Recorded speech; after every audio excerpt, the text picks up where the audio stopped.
Sup nerds, my name is Paul, and today I'm going to teach you how to make a margarita. Yeah, it's good.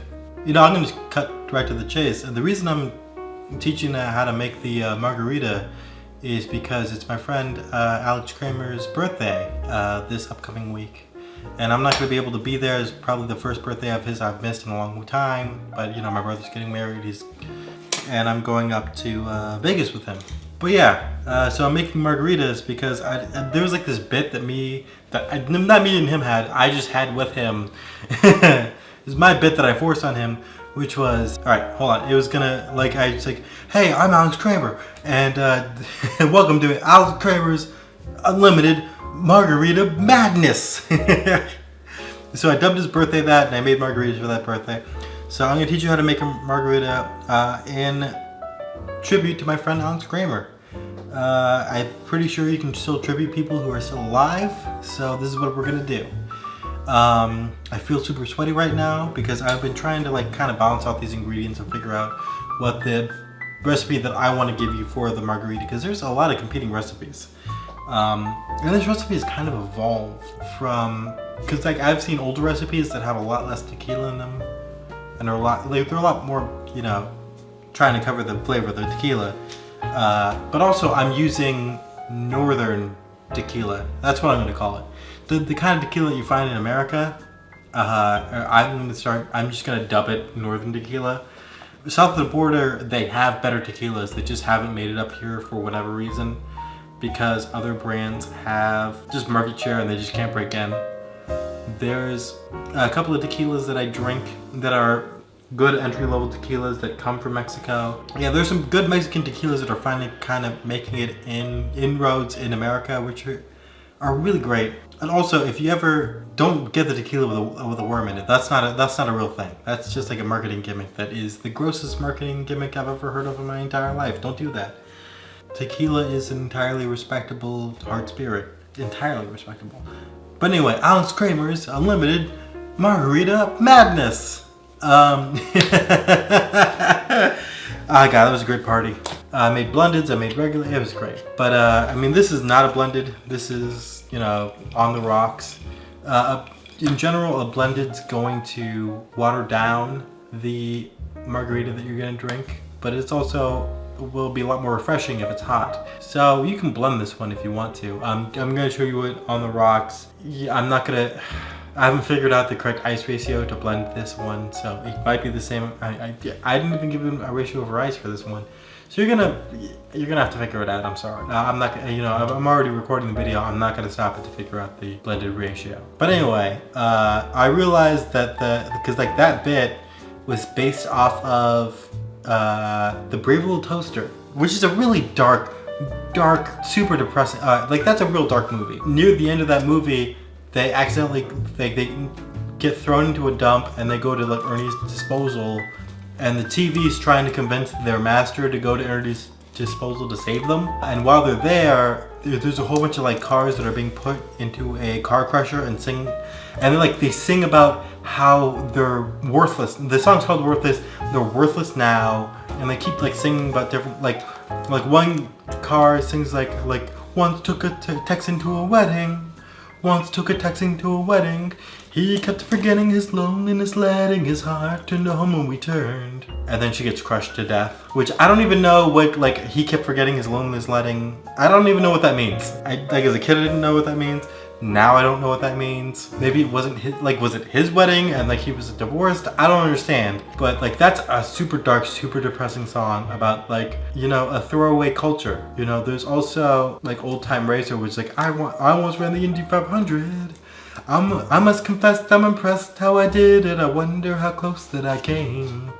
Now I got a sinking sensation. I was the top of the line, out of sight, out of mind. I went too much for fortune and fame. You're worthless, and then crush. There ain't nothing you can do about it. Worthless, worthless, worthless. So it's, yeah, oh God, that movie's so good, but it's super dark.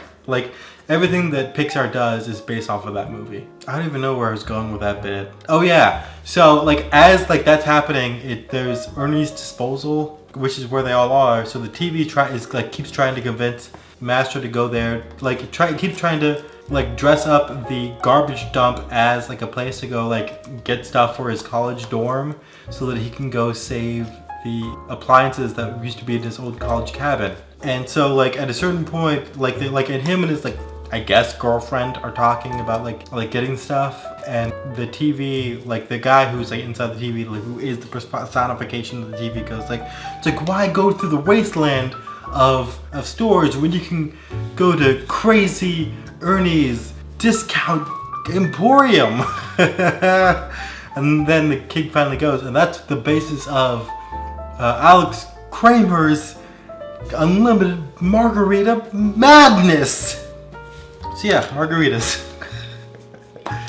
But yeah, happy birthday, Alex. You know, you're one of the best dudes I've known Alex Kramer for 23 years, I think. I've known Alex Kramer and Michael Beardy for like 23 years. We've been like kindergarten together. I'm super surprised that we've been friends this long. Not that we're ever enemies, but just like Alex said it himself one time to me, like, I'm surprised that you're a guy that's in my life still. That's crazy. I once, like, on Michael's birthday, I told him that at this point, like, we've known each other for 23 years. So at this point, like, we're locked into going to each other's funerals. And Alex too. Alex is easily the best guy I know. He's super funny. He's got a great heart. If you ever are in trouble, Alex will always be there for you. You know, I remember my computer, I only had one computer at the time, and my computer broke right before production, and he gave me an old computer that he had, and I picked it up, and because I was doing like sound and light, so I didn't have a computer to do sound off of, so he just gave me one of his, like an old laptop that he had, and I installed, like, I think it had Windows on it at the time, and then it, you know, was old, so it broke down, so I just installed Linux on it, and that worked perfectly. And then I'm gonna run the whole show off of it, and I still use that computer. Even though it's old, I still use it. Alex Kramer, great guy. Best guy I know. Whenever a girl asks me, like, hey, do you know any good guys around? Like, I always think, like, my immediate thought is Alex Kramer, but then I also immediately judge the girl. Like, Alex, I've slapped down girls that, like, aren't good enough. Anyway, let's get started on making this guy and not talk about how great my friend Alex Kramer is, which he is great.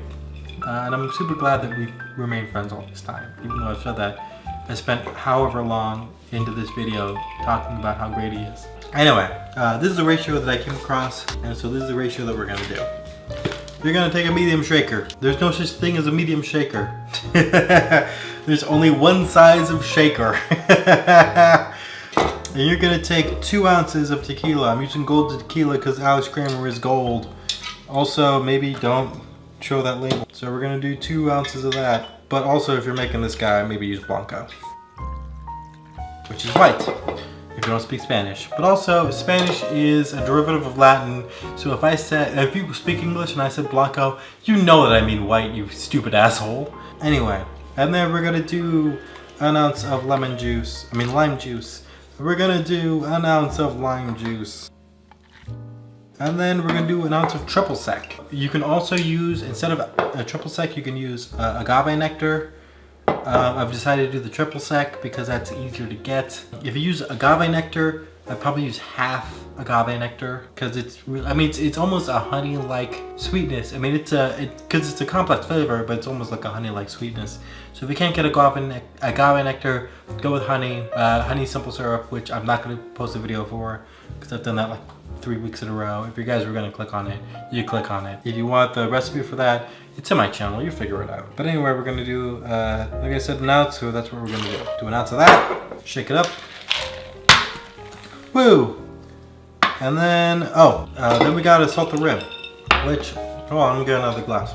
I'm gonna teach you how to salt the rim on this guy, even though it's not as big as that guy, but we're gonna just do it.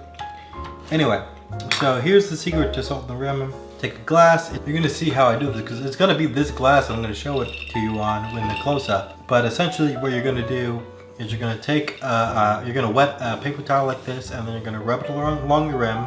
You're gonna salt a surface area. I'm gonna use my cutting board for that, or you can use a plate. But essentially, you're gonna just salt the plate. I have this salt grinder, so I'm just gonna. Then after that, you're just gonna place it down and then just rotate it. And then boom, salted rim. Or, boom, salted rim. Because that's how I did it. I record doing this drink first and then I make the video. But anyway, you do that, put ice in it, maybe a little too much ice, and then you just pour it right in. Look how much there is. That's what happened when you use too much ice. Oh, also I got a new shirt. Look at this, guys. I know how much you liked my 2 shirts that I kept wearing over and over again, but I thought maybe a 3rd shirt. Maybe I should show people that I have more than 2 button-down shirts. It's just my other shirts have logos on them. I mean, I have other button-downs, but they just don't look good on camera. Or maybe they do, and I just don't want to fucking adjust. I also don't have any Margarita glasses. They just got lost in the move, so I'm doing them in old-fashioned glasses, which actually kind of looks a little bit more respectable, to be perfectly honest. Oh, it's really super important that you salt the rim because it really does set off the flavor of the margarita you're drinking. You can, sugar the rim as well. Probably recommend you not do that. I mean, you can test it out. I don't know if that's something you'd like. I like the salt because it, kind of pops the lemon. But the reason we use salt is to, kind of explode the flavor of everything else that's in there. So I'd kind of recommend you don't do that. But yeah, Alex Kramer is great. Happy birthday, Alex. So yeah, that's how you make a margarita. Every once in a while, me and Jenna would have just like drinking days. Or drinking nights. No, there were days too.